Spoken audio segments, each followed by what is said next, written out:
আমার কাজিনের বিয়ে হয়, ওখানে যাই আমি কাজিনের এখানে মিরপুর আমার ফুপির বাড়িতে। কাজিন মেয়েদেরকে রেখে আমার বাচ্চাকে নিয়ে আম্মুকে নিয়ে আমরা সবাই যাই। তো একদিন থাকি ওখানে, থাকার পরে পরের দিন বাসায় আসি। তো পরের দিন সারাদিন কিন্তু আমি না খাওয়া, হুই হুল্লোড়ে দৌড়াদৌড়িতে তো আমি না খাওয়া। তো বাসায় এসে খাবো, ধানমন্ডিতে বাসায় এসে আমি কাজের মেয়ে বললাম যে আমার একটু ভাত দাও। আমি কিন্তু অনেক ভাত খাতর না এখনো, সকালে ভাত খাই, দুপুরে ভাত খাই, রাতে ভাত খাই, ভাত ছাড়া আমি বাঁচতে পারি না। পরিমাণে কম খাই যে কারণে মোটা হই না। আমি বাসায় আসার পরে যখন আমি ভাত খাবো, ভাত মা খাচ্ছি, আমি ভাতটা মা খাচ্ছি, আমি কাজের মেয়ে বলতেছে আপু আমি আপনাকে একটা কথা বলবো। হ্যাঁ বল। বলে ভাইয়া জাস্ট খালি ফার্স্ট লাইনটা মুখে নিবো, এর মধ্যে কাজের মেয়ে পাশ থেকে আমাকে বলে আপু ভাইয়া না কালকে রাত্রে আমার রুমে আসছিল। বলতেছে যে আপি ও আমার ভাইয়া না আমার রুমে আসছিল। তা আমি না ভাতের লবণটা ফেলে দিয়ে আমি ভাবলাম যে হয়তো আমি ভুল শুনছি। আমি কি বললা? বলে কি ভাইয়া না রাত্রেবেলা আমার রুমে আসছিল। হ্যাঁ আসতেই পারে, তো অলরেডি বিয়ের 1 বছর পার হয়ে 2 বছরে তো আমি বললাম যে কি বলছো আমি বুঝিনি, আবার বলো তো কথাটা। তো সে আমাকে বলতেছে যে আপু ভাইয়া আমার রুমে আসছে। আমি হ্যাঁ আসতে পারে, তো কারণ আমি আমাদের 14 গোষ্ঠীর ভিতরে না ভাই, আমি আমার আশেপাশে তো কখনো এই টাইপের কথা শুনিনি। বলার পরে আমার না, আমি তখন একটা কথা ওকে পাল্টা কোশ্চেন করি যে তোমার গায়ে টাচ করেছে? বলে কি না আপু উনি এসে কয়েকবার প্রস্তাব দিয়েছে। তো আমার তখনও পর্যন্ত ভাই চিন্তা করেন আমার মানে মন মানসিকতা, আমি ওকে বলেছি তুমি ওর সামনে বলতে পারবা? যদি ওর সামনে দাঁড়িয়ে বলে তাহলে তো বুঝবো কথাটা সত্য, দুজনকে মুখোমুখি করি। আপনি 100% একজন অনেস্ট ওয়াইফ যে কথাটা বলা উচিত আপনার সেটাই বলেছেন। হ্যাঁ তখন বলে হ্যাঁ পারবো। আমি তুমি শিওর? তো পরে যদি মিথ্যা করিস তাহলে কিন্তু আমি তোর চড়া দাঁত ফালাই দিব। তখন কিন্তু আমি মেয়েটাকে কোনো বকাবকি করিনি, কারণ আমি আসলে কি শুনলাম, কিভাবে হ্যান্ডেল করবো ফ্যামিলিকেও জানাইনি, কারণ নিজের পছন্দের বিয়ে তো একটা তো নাক থাকে ভাই। এমনিতে ফ্যামিলির এগেনস্টে গিয়ে বিয়ে করেছি, ফ্যামিলির ঝামেলার কারণে এগেনস্টে গিয়েছি, তো ফ্যামিলিকে তো বলা যাবে না। আমি আগে কুল হলাম, আমার হাত পা কাঁপছে, আমি খাইতে পারিনি, ভাত সরাই দিল। ও আসছে রাত্রে 11:30 কি 12টার দিকে, ওদের টাইমিং কিন্তু উল্টা পুল্টা থাকে, ঠিক থাকে না। আসার পরে আমি খুব ভদ্রভাবে ভাত খেলাম। ওর আবার আসার পরে 1-1.5 ঘন্টা রেস্ট দেওয়া লাগে, দেন ভাত খায়। তারপরে হচ্ছে ফুটবল খেলা দেখে 1-1.5 ঘন্টা, ওর মাঝখানে চা খাবে। তারপরে রাতে 2:30-3টা কমে ঘুমাইতে পারতাম না। আর আমার বাবার বাড়িতে রাতে 10:30-11টার মধ্যে সব ঘুমিয়ে যায়। তো ও ভাত খাওয়ার পেছনে এসে বসে যাবে, আমি একটা কথা বলবো তোমাকে। হ্যাঁ বলো। তো তাসলিমা একটু এদিকে আয়, কাজের মেয়েটা নাম ছিল তাসলিমা, একটু এদিকে আয়, দরকার আছে একটু রুমে আয়। তো রুমে আসলো, 2টা কাজের লোক, একটা কিন্তু জানে না বাড়ি কাহিনী হয়েছে যে আরেকটার সম্বন্ধে। বয়স কত ছিল? একই এজের আমরা, আপনার একই এজের ছিল। 1-1.5 বছর ছোট ছিল, অনেক সুন্দরী ছিল। তো 2টা কাজের লোক, তো আরেকটা ওর থেকে একটু ছোট ছিল, বাট কাজের লোকগুলো দিত আমার ফুপ্পি। সো এখন এই জিনিসটা আমার ফুপ্পিও তো জানতে পারে ও যখন চলে যাবে ও কেন গেল। আমার ফুপ্পির কাছে যাইতে হয়, দিয়ে আসি, দেন ফুপ্পি একটা কাজের লোক তাদেরকে আবার দিয়ে আসে বাড়িতে। আমার মাথায় তখন সব এগুলা ঘুরতেছে। তো দুজন, আমি শিওর ছিলাম কথাটা মিথ্যা হবে, 100% মিথ্যা হবে এবং আপনি বের করে দিবেন। হ্যাঁ। তো আমি বেডরুমে দরজাটা লাগিয়ে দুজনকে একসাথে করে আমি তাসলিমা কি হয়েছে বল।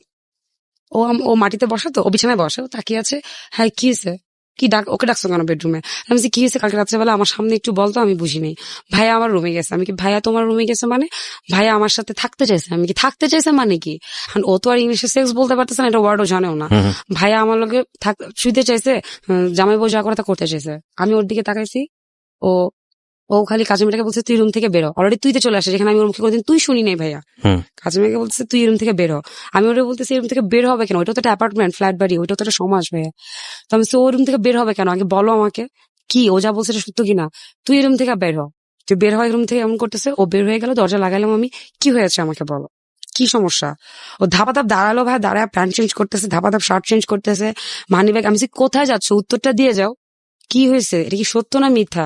আমি ওরে বারবার বাধা দিচ্ছি, আমি যাইতে পারবো না, ওদের সঙ্গে ধাক্কা দিল, আমি জাস্ট বিছানা উপরে গিয়ে পড়লাম, বের হয়ে গেল, উত্তর না দিই। রাত্রের অলরেডি তখন 1টা বাজে। তো ও বের হয়ে গেল বাসা থেকে। তো বের হয়ে গেছে, আমি আমার তো ওয়েট করে কান্না করা। মানে ওই সময়টা থেকে আপনি ওকে চার্জ করছিলেন, আপনি রেগে যাচ্ছিলেন? আমি বলছি কি হয়েছে, কথাটা কি সত্যি কিনা আমাকে বলো। ওকে চার্জ করার অপশন কি? ও তো ধাপ করে উঠলো ভাইয়া, প্যান্ট চেঞ্জ করতেছে। এর আগে কি আপনাদের ওই ধরনের কোনো ঝগড়াঝাটি হতো? না কখনোই না, এরকম কোনো সিম্পাটি হয়নি আমাদের ভিতরে, কখনো টাকা পয়সা নিয়ে ঝগড়া লাগে নাই। হ্যাঁ আমি খালি ওকে জিজ্ঞেস করছিলাম একটা কোশ্চেন, এটা কি সত্য কিনা, তুমি কথা বলছো না কেন, তুমি রেডি হচ্ছ কেন, তুমি বের হয়ে যাচ্ছ কেন? তারপর খুব জোরও শাউট করছি না, আমার ছেলে পাশের রুমে ঘুমাচ্ছে। ও ধাপাতে বের হয়ে গেল, আমাকে ধাক্কাটা দিয়ে আমি বিছানায় জাস্ট পড়ে গেলাম। ও আসলে ধাক্কা দিচ্ছে আমাকে সরানোর জন্য সামনে থেকে, নট মারার উদ্দেশ্য, আমি এখন সত্য বলবো। বিছানায় পড়ে গেলাম, ও চলে গেল বের হয়ে। এখন আমি যে দরজা লাগে রুমে কান্না করা ছাড়া, ওয়েট করা ছাড়া আমার তো কোনো অপশন নাই।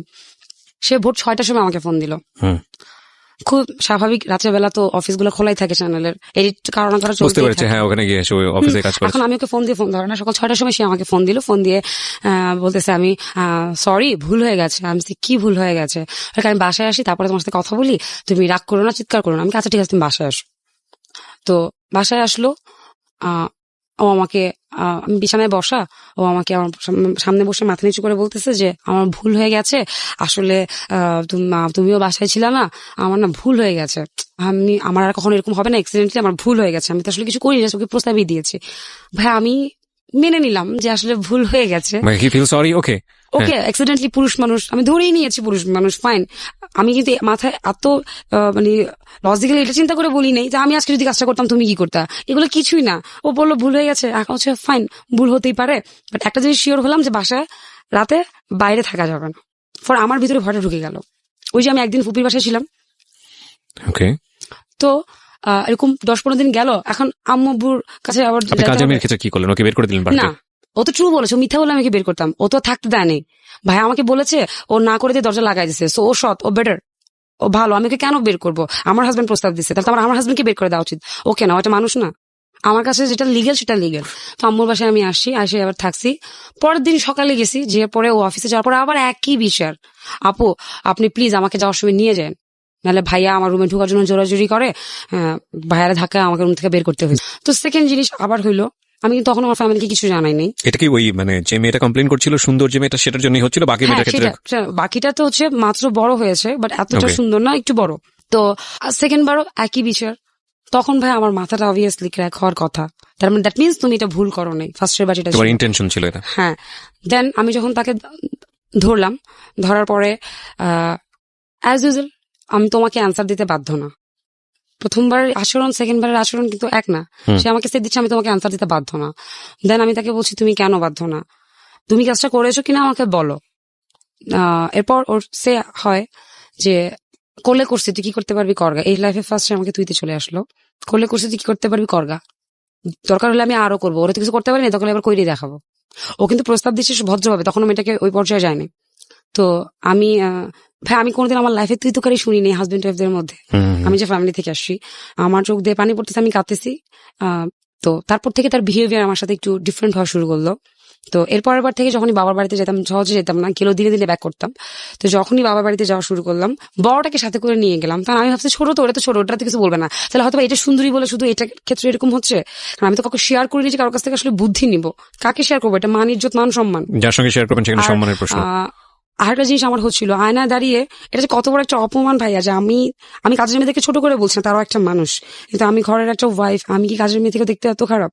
আর আমার কি নেই যে একটা কাজের মেয়ের কাছে আসলে যাওয়া লাগে? আয়নায় দাঁড়িয়ে কি করতেন? তাকিয়ে দেখতাম নিজেকে, কি নাই ভিতরে ভিতরে, আসলে নিজেকে অনেক ছোট করে ফেলে বিষয়গুলো। আর যদি আপনি কারোর কাছে শেয়ার করতে না পান, তাহলে আরো ছোট হয়ে যান। ভেরি ডিফিকাল্ট স্টোরি, প্রিয় শ্রোতা, খুবই কঠিন একটা গল্প। আমি এই ধরনের গল্প পাইনি কখনো, আমি এত গল্প শুনেছি। আপনি কাউকে জানাতে পারছেন না, আপনাকে হ্যাপিলি লাইফ লিড করছেন বলে সবার সামনে হাসি দিতে হচ্ছে। আমি অনেক সুখে আছি, আমার তো সুখে কেউ নাই, এটা বলাটা না তখন পাপ। আপনি যখন সুখে আছেন তখন সুখ বলা যায় ভাইয়া, বাট আপনি যখন সুখে নেই তখন এটা বলাটা অনেক বড় পাপ মনে হয়, অনেকটা কষ্ট মনে হয়। তো আবার হাসি দিয়ে যখন বলতে হয় যে আই এম হ্যাপি, আমার হাজবেন্ডের মতো হাজবেন্ড হয় না, আমি খুব সুখী। ট্রু। তো তো আমি ভাবছি তাহলে এটাই হয়তো সুন্দরী, তাই হয়তো এটার জন্যই প্রবলেম। ঠিক আছে, পরে দেখলাম যে না, ছোটটার ক্ষেত্রে একই প্রবলেম শুরু হলো। তো ওই একটা পর্যায়ে প্রতিদিনই হয়, প্রতিদিন তার সাথে আমি সে দিই, ঝগড়া হচ্ছে তার সাথে আমার। একটা পর্যায়ে সে আমাকে মূর্খ বলে গালি দেয়, তুই মূর্খ বলেই তুই কাজের মেয়েদেরকে সামনে দাঁড়িয়ে এটাকে প্রমাণের চিন্তা করতেছিস, তো এটা মেনে নেওয়া উচিত। এই মূর্খ ওয়ার্ডটা আমার খুব মাইন্ডে লাগে। আমি খুব জেদি মেয়ে ছিলাম, আগেই বলেছি। তো আমি আমার বাবার বাসায় আসি, এই ঘটনা কিন্তু এগুলো চলতেছে, কারণ এগুলো প্রতিদিন বলার কিছু নেই। তো বাসায় এসে আমার বাবাকে বলে আমি পড়াশোনা শুরু করবো। অলরেডি তখন বিয়ের 2 বছর। আব্বু আমাকে বলছে যে আব্বু পড়াশোনা করতে দিবে না, কারণ পড়াশোনা করতে দিলে আমি আবার অসুস্থ হয়ে যেতে পারি প্রেশারে। আমি বলছি যে আমি পড়াশোনা করবো, তখন আমি পরীক্ষা দিব না, ক্লাস করবো না, আমি পরীক্ষা দিব। আব্বুকে তো ছেলে হয়ে গেছে, তুই সুখে আসছিস, তুই সংসার করছিস, তোর পড়াশোনা দেখি দরকার, আমার কথা শুনে আমি পড়াশোনা করবো। আমাকে মূর্খ বললো কেন? সে একটা সার্টিফিকেট হলো আমার লাগবে, এসএসসি সার্টিফিকেট হলো আমার লাগবে। থ্যাঙ্কস টু হিম, সে আমাকে তোর মূর্খ বলে গালি দিয়েছিল। থ্যাঙ্কস টু হিম, আসলে থ্যাঙ্কস থাকে। তো আব্বুকে অনেক জোরাজুরি করে আমি আমাদের এলাকার মিরপুর এলাকায় একটা স্কুলে ভর্তি হলাম, যেখানে ক্লাস করা লাগে না, জাস্ট পরীক্ষা দেওয়া লাগে প্রভাবশালীদের, সো প্রবলেম হয় না। বাসায় 2টা টিচার রাখা হলো। তো আমার হাজবেন্ডের শেষে তুমি আমার কাছে পারমিশন নিয়েছো, তো খরচ দিবে আমার বাপ, সবকিছু করবে আমার বাবা, তো পারমিশনের তো কোনো দরকারই নেই। বাট ওরকম লেভেলের পর্যন্ত আমি তার সাথে আমি যাই নাই। আমি তাকে বলেছি না দেখো আমি আসলে পড়াশোনা করতে চাচ্ছি। সে যে আসলে আমাকে মূর্খ বলাতে আমি পড়াশোনা করতে চাচ্ছি আমি তাকে বলিনি। আমার যে ছিল আমি এসএসসি কমপ্লিট করবো, সার্টিফিকেট নিবো, তারপর ওকে গিয়ে বলবো তুই আমাকে অমুক টাইম একদিন মূর্খ বলছিলি কাজের মেয়েদের সামনে। তো আমি পাশাপাশি এখন একটু একটু করে বাসায় টিচার রাখা হলো, ইংলিশ অঙ্ক একটা আর অ্যাকাউন্টিং এর একটা। খুব স্বাভাবিক হলে একটা মেয়ে এরকম হয়, আমি জানি না, বাট আপনাকে এই প্রশ্নটা করা উচিত হবে কিনা। আপনি যখন আপনার হাজবেন্ড এরকম কাজ করছে, বিশেষ করে এই মেয়েটার সঙ্গে, আপনি কি ওকে জেলাস ফিল করতেন যেহেতু আপনি আয়নার সামনে দাঁড়াতেন? তখনও পর্যন্ত এই বিষয়গুলো আমি তো নাচ করতাম, বুঝিনি না আপনি সেটা। ছেলেদের সাথে তো আমাকে নাচ করতে হইতো, রাইট। নাচের মেয়ে যেহেতু আমি নাচ করতাম, সো আমার মন মানসিকতা এমনিতেই বড় ছিল, স্কাউট করে আসতাম, তো ছেলেদের সাথে তো আমাদের নাচ করা লাগছে না হাত ধরে, তারা আমাদের কমন ধরতেছে না, তার মানে কি এটা নাকি? আমি একবারই বলেছি, আমি যে পরিবেশ থেকে জন্ম নিয়েছি একটু ডিফারেন্ট ছিলাম বলেই তো আসলে এত প্রবলেম। তো আমি পড়াশোনা শুরু করি, ও ওটাতে কোনো বাধা দেয় না, কারণ পরীক্ষা তো দিতে পারে, ও শিওর ছিল আমি তো পাশ করবো না, কারণ যেভাবে পড়াশোনা করতেছি এটা পাশ করা সম্ভব না। ওকে, ফাইন। আর আমাকে বলেছিল ইয়ের কথা, ওই যে স্কুলগুলো আছে না, ভোকেশনাল যে স্কুলগুলো হয়, মেবি সপ্তাহে শুক্রবার ক্লাস হয়, তো আমার ভাই তখন বলেছিল তো জামাইকে বলিস ওই স্কুলে পড়ার থেকে ফেল করা, মানে না পড়াশোনা করে ঘরে বসে থাকা ভালো। ইয়েস, আমার ভাই আর মায়ের ওই সাপোর্টটা তখন অনেক গ্রেট ছিল, তারা চাচ্ছিল আমি পড়াশোনা করে, আব্বু চাচ্ছিল না অসুস্থ হয়ে যায় যদি। আর আম্মু যেহেতু ওই সময়কারই সে বিয়ে কমপ্লিট করা মহিলা ছিল, সে তো চাইবে ডিগ্রি কমপ্লিট করা, সে তো চাইবে যে আমার তার ছেলে আমি পড়াশোনা করো। তো আচ্ছা ঠিক আছে, আমি ভর্তি হলাম নর্মাল স্কুলে, হাই স্কুলগুলোতেই, কিন্তু আমি পরীক্ষা দিব না, বাসায় টিচার রাখা হলো, 2টা টিচার আসে, পড়ানো হচ্ছে। তো তার এই প্রবলেমগুলো চলছে। তো একটা কাজের মেয়ের বিয়ে হয়ে যায়, আরেকটা কাজের লোক চেঞ্জ হয়, কিন্তু ওই পুরানটা থাকে। আমি একদিন পুরানটারে ও চলেই যাবে, ওই মেয়ে থাকবে না, যে কোনো সময় ভাই আমার গায়ে হাত দিতে পারে, এরকম রিস্কে। তো আমি একদিন একটা দরজা লাগায় কাজের মেয়েটার পা জড়িয়ে ধরে বলি, তোর আমার বোন লাগিস প্লিজ, তোর পা ধরি, কারণ ও চলে যাওয়া মানে হচ্ছে আমার ফুপির কাছে কথাটা চলে যাওয়া, তখন একদম পুরো ফ্যামিলিতে চলে যাবে, আউটব্রাস্ট। হ্যাঁ, তখন আমার বাবা মাকে জানে না এগুলা। তো তোর পা ধরি, তুই আমার জাস্ট এসএসসি কমপ্লিট পর্যন্ত থাক, তাও তুই যাইস না, কারণ আমার ছেলেটাকেও তো ও পালতেছে, আমি দুজন মিলে, তো তুই যাইস না। তো এটা আপনি বুঝবেন না, একটা হাজবেন্ডের অপরাধে একটা বউকে যখন আরেকজনের পা ধরতে হয়, কাউকে বলিস না। এবং আমার মধ্যে এটাও ভয় হচ্ছিল, আপনারা প্রশ্ন করতে পারেন যে কাজের মেয়েটাকে চেঞ্জ করলাম না কেন, এরপরে কাজের মেয়েটা যদি তাকে না দিয়ে দেয় তখন আমি কি করবো? ওটা যদি খারাপ হয়, এটা তো ভালো ছিল বলি আমাকে বিচার দিচ্ছে, সে আটকে রাখছে। আমাকে তো কাজের মেয়ে লাগবে ভাই, এত বড় অ্যাপার্টমেন্ট আমি সামাল দিতে পারবো না, যে স্ট্যাটাস আছে যেটা। কিন্তু ওই মেয়ে যদি ওকে দিয়ে দেয়, ওই মেয়ে যদি আমাকে সে বিচার না দেয়, অনেক কাজের লোক আছে, তাদের ক্যারেক্টারিস্টিকের প্রবলেম আছে। আমি সবাই কাজের লোক মানি যে খারাপ হবে তা কিন্তু না, আমি হ্যাটস অফ দিই ওই মেয়েটাকে, যে মেয়েটাকে আসলে আমার বোনের মতো করে আমার পাশে ছিল। তো আমি ওর পা ধরি, ওই সময়টা আসলে একটা মেয়ে যে কত ছোট হয় আমি আপনাকে বলছি, একটা স্ত্রী, একটা ওয়াইফ জানে তার হাজবেন্ডের মান ইজ্জত রাখতে গিয়ে তাকে কত কিছু করতে হয়। একটা হাজবেন্ড, আপনারা যারা বাইরে থাকেন তারা মনে করেন কি আপনার ঘরের বউরা কি আর করতেছে, ঘরে বসে আছে, খাওয়া দাওয়া করতেছে, রান্নাবান্না করতেছে, টিভি সিরিয়াল দেখতেছে, ওদের তো কোনো কাজ নেই। আর প্রতিনিয়ত আপনাদের মান সম্মান আসলে আমরা বহন করে চলি। তো হ্যাঁ, আমার কথা হচ্ছে যে ওকে বিদায় করা মানে এটা। তো এভাবে চলতেই থাকে, তখনই যখন এরকম বারবার করে তখন আমি আসলে বুঝতে পারি ওর ক্যারেক্টারিস্টিক এই প্রবলেম, নট ও ভুল করছে। সো দ্যাট মিনস ওর যে প্রেজেন্টাররা আছে আসলে বলে না, আপনারা আমাদের কি খারাপ করেন, বউরা খারাপ হয় না, হাজবেন্ডের বউদেরকে খারাপ করেন, সন্দেহ করতে বাধ্য করেন, তাইলে কি কিছু আছে? কিন্তু আমি কখনো ওকে জিজ্ঞেস করতাম না, ঝামেলা করতাম না। তো আমি এরকম শুটিং গুলাতে প্রায় যাওয়া আগ্রহ দেখা, মানে সন্দেহটা তৈরি হলো আপনার, এবং আপনি হ্যাঁ, কিন্তু ওকে আজকে তো মিডিয়ার একদম 12টা বাজিয়ে দিবেন আপনি, আমার যেটা মনে হচ্ছে। Okay, but story we respect the ground, জীবন গল্প, এখানে প্রত্যেকটা মানুষ, আমি খুব দ্বার্থহীন কণ্ঠে বলি, একজন ভিক্ষুক থেকে শুরু করে সমাজের একেবারে উচ্চতলের মানুষ, সবার জন্য এখানে জায়গা আছে, প্রত্যেকের গল্পই গল্প, সেটা সমাজে যে জায়গাটাকে আঙ্গুল করুক না কেন। But essence of the story আমরা নেবার চেষ্টা করবো। এখানে মিডিয়া কিংবা প্রডিউসার কিংবা সে অনেক সম্ভ্রান্ত পরিবারের মেয়ে, এই বিষয়গুলোকে আমরা দেখার না চেষ্টা করি, বরং আমরা গল্পের জায়গাটাকে বোঝার চেষ্টা করি যে আসলে কী কারণে সংসারটা কী অবস্থায় চলে গেল। হ্যাঁ, এই জায়গাটাকে দেখার চেষ্টা করি। যে কোনো মানুষের জীবনেই হতে পারে, হয়তো মিডিয়াতে কাজ করছেন বলেই হয়তো বিষয়টা বেশি ফ্ল্যাশ হয়, যে কোনো মানুষই তার লেভেল থেকে খারাপ হতে পারেন, সুতরাং আমরা বিষয়টা কীভাবে না দেখি। ওকে, তো এখন আমার ইয়েটা বাড়তে থাকে, সেই তুলনায় কিন্তু আমার মানসিক প্রবলেমগুলো বাড়তে থাকে, সন্দেহ হতে থাকে, ওই কনভার্সন আমি তাকে তো এগুলো বলছি না যে আমি তোমাকে সন্দেহ করছি প্রেজেন্টারদেরকে দিয়ে, আমি অনেক মানে বুদ্ধির সাথে এগুলো হ্যান্ডেল করতাম। তো আমি তো চলো তোমার শুটিং এ যাই, আমিও শুটিং এ যেতাম। কিছু শুটিং করতো প্রোগ্রামগুলোতে, বিভিন্ন প্রোগ্রাম হয় না ঈদ উপলক্ষে, বিভিন্ন যে সাপ্তাহিক প্রোগ্রামগুলো আপনারা টিভিতে দেখেন, আমি নামগুলো না বলি, তো এই টাইপের প্রোগ্রামগুলো তো শুটিং করতে, শুটিং হয় না, বিভিন্ন হাউসে হয়, হাউস থাকে না, তো তখন ভাইয়া একটা বাসার কাজের মেয়ে ছাড়া না, সে এত সুন্দর সুন্দর প্রেজেন্টার থেকে ছেড়ে দেয়, এটা আপনার খুব স্বাভাবিক, আপনি সন্দেহটা করতেই পারি আমি। ওকে ফাইন, হ্যাঁ, তো আমি শুটিং গুলাতে যাওয়া শুরু করি, এই ওর ফোন ভিতরে ভিতরে লুকায় সার্চ করা শুরু করি। অলরেডি বিয়ের কিন্তু 3 বছর পার হয়ে গিয়েছে। তো একটা সময়ে আমার এসএসসি চলে আসে, আমি অনেক প্রেশারে থাকি, আর অলরেডি কিন্তু আমার ঘুমের ওষুধের ডোজ বাড়তেই থাকে, ডাক্তারদের কাছে রেগুলার যাই, মানসিক টেনশন। মোহিত কামাল স্যার ওষুধ বাড়াতে থাকে ডোজ, উনি আমার হাজব্যান্ডকে নিয়ে আসতে বলেন, বাট আমার হাজব্যান্ড সো কল তার সে জেনে যাবে আমি তার ওয়াইফ, এই কারণে সে যায় না। মোহিত কামাল আগে থেকে তাকে শুনে বলেন, সে যায় না। তো মোহিত কামাল স্যার খুব মজা করে একটা আছে, যেটা আমি আসলে প্রত্যেকটা মানসিক রোগীর জন্য দিতে চাই, যে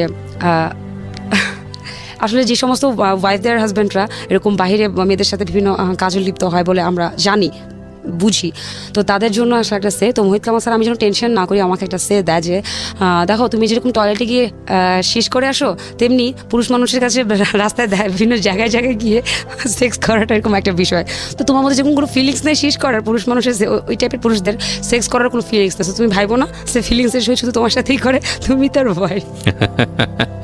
এটা আপনাকে মানে সান্ত্বনা দেওয়ার জন্য বলে, আই নো দ্যাট।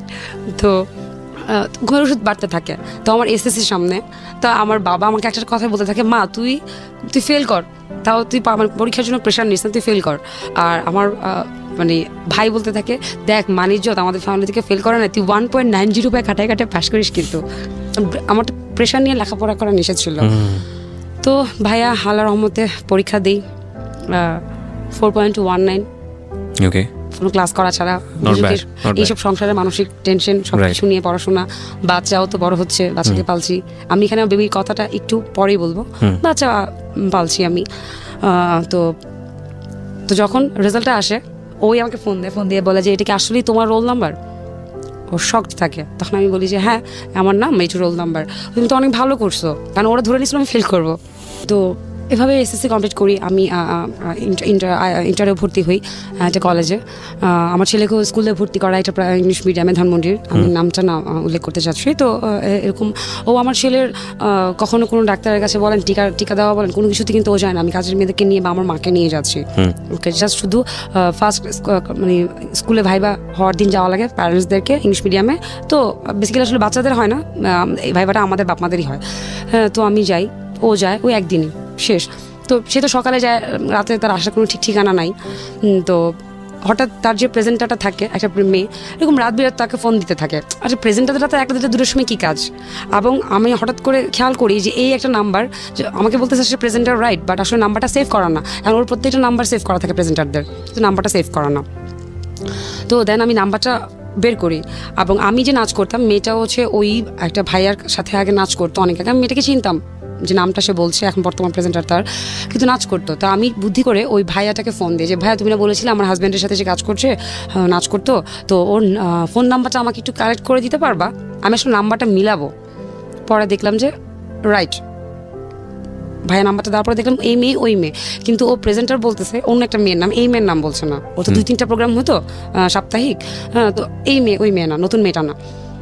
তো রাতে 2-3টা বাজে কিসের প্রেজেন্টার? দেন আমি তার সাথে রাগারাগি করি একদিন, যে রাত 12টার পরে তুমি যখনই বাসায় ঢুকো, রাত 2-3টা বাজে তুমি যখন অফিসে থাকতেছো তখন ফোন ধরো, কিন্তু বাসায় ঢুকার পর সেটা রাত 12টা হয়ে যায়, তুমি আর ফোন পিক করতে পারবে না। Okay fine. হঠাৎ করে তুমি ঘুম ভাঙে দেখি সে পাশে নেই। তো আমি উঠে গিয়ে দেখি যে সে আমার গেস্ট বেডরুমের বারান্দাতে গিয়ে একটা কারোর সাথে ফোনে কথা বলছে। তো আমি চুপ করে পিছনে গিয়ে দাঁড়াই, তো সে কথা বলছে, আমি কথাগুলো না বলি কি বলছে, তারা রোমান্টিক কথাবার্তা বলছে, আমি পিছনে দাঁড়িয়ে চুপ করে দাঁড়িয়ে আছি, যেন সে ফিরলে আমাকে দেখে। নট আমি লুকিয়ে শুনছি, কিন্তু আমিও মুখোমুখি দাঁড়ানো, কিন্তু ও তো গ্রিল ধরে আকাশের দিকে তাকিয়ে আকাশ বাতাস নিয়ে কথা বলছে, তার তো আর পিছনে দেখার দরকার নেই, তাই না? তো আমি দাঁড়িয়ে আছি, তো সেই যে কথাটা বলাটা বন্ধ করে পিছনে ফিরে আমাকে সে দেখার পর আমাকে বলছে তুমি এখানে। তখন আমি হাসতে ততদিন আসলে আমার আর কিছু নাই, তার প্রতি প্রেম ভালোবাসা শ্রদ্ধা, সবচেয়ে বড় একটা ওয়াইফের হাজবেন্ডের প্রতি, সেটা হচ্ছে আপনারা বলেন কি আমি জানি না, ট্রাস্ট। সেকেন্ড হচ্ছে শ্রদ্ধা বোধটা থাকতে হয়, তাহলে সেখানে ভালোবাসা থাকে না। তো আমি যদি সে 10 বছরের বড় হোক আর আমার সেম এজই হোক আমার হাজব্যান্ড, আমি তাকে শ্রদ্ধাই না করি, তো ততদিনে আমার তার ভিতরে তার জন্য আমার সম্মান প্রেম ভালোবাসা আর কিছু নেই। তখন আমি আমার ফ্যামিলিকে কিছু জানাইনি। তো আমি যখন সে পাল্টা ঘোরার পর আমাকে দেখে, আমি হাসি দিয়ে তাকে বলি শেষ, চলো ঘুমাতে যাই, বলে আমি সোজা ঘুমাতে চলে যাই। গিয়ে আমি বালিশ চাপা দিয়ে ভাই কীভাবে কান্না করেছি আমি জানি। আজকে কথাগুলো বলতে গিয়ে আমার খারাপ লাগছে না, আমি হাসছি, কারণ আমি জানি আমি যেহেতু একটা মানসিক রোগী অসুস্থ ছিলাম, কোনো ফ্রেন্ড ছিল না, আমি বিষয়গুলো একা কীভাবে ভিতরে ডিল করেছি। এটা তো ও জানতো। ওর কথা হচ্ছে স্বাভাবিক না, আমি যদি একবার মেনে নিয়েছি সো মেনে না, ওর নিয়েছি। তো নিজের থেকেও একটা ভয় থাকা উচিত ছিল। আমি মানে প্রত্যেকটা মানুষ কিন্তু তার নিজের জায়গা থেকে জাজ করে, তো আমি এত যেটা বছর জাজ বলি করছি না, এখন কি বলবো? না সেটা ঠিক আছে, আপনার জায়গা থেকে আপনি ভেবেই বলবেন, ঠিক আছে, কিন্তু ওর জায়গা থেকে একটা ভয় পাওয়াটা স্বাভাবিক ছিল। ভয় পাওয়াটা স্বাভাবিক জায়গাটা নাম্বার 1, যে ও আপনাকে বিয়ে করেছে এবং সেটা হচ্ছে আপনার ফ্যামিলি যে স্ট্যাটাসটা, এটা ওর স্ট্যাটাসের চাইতেও ভয়ঙ্কর রকমের পাওয়ারফুল একটা স্ট্যাটাস। Obviously. নাম্বার 2, সেটা হচ্ছে যে ও তো আপনাকে সবকিছু জেনে জেনে বিয়ে করেছে। কনভার্সন ডিসঅর্ডার ইস মারাত্মক রকমের ডিসঅর্ডার। Yeah. তো সুতরাং এই অবস্থা থেকে আপনাকে যদি মানসিক চাপের মধ্যে রাখে, ও তো নিজেও একটা বিপদে পড়বে। ওর তো কিছু যায় আসে না ভাইয়া, কারণ আলটিমেটলি আমাদের ফ্যামিলিতে ডিভোর্স বার্টার নাই, সো সেকেন্ড বিয়ার হচ্ছে না। আর আমার বাবা আমাকে সুখী করার জন্য আমার সুখ হচ্ছে এটা ওর ধারণা। সো আমাকে হ্যাপি করার এগুলো জন্য- সেও জানতো এবং হ্যাঁ, এটা এগুলো সে জানতো। সুযোগ হিসেবে নিচ্ছিল। Yeah. Okay. কারণ আমি তো কাঁদছিলাম, আমি ওর পা ধরতাম, পা ধরে কান্না করতাম যে প্লিজ ব্যাক করো আমার লাইফ।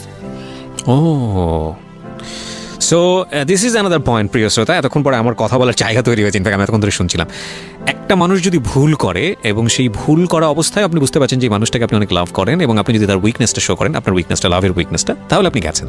মূল কথা হচ্ছে যে সে আরও বেশি খারাপ করতে থাকবে এবং আপনার কিছু বলার থাকবে না। সে তো ওই একটা পার্সনই ছিল না যে কিনা আমাকে ফার্স্ট বুঝতে পারতো বলে আমার Right, ধারণা ছিল। right, ও তো ওই right. পার্সনটাই ছিল।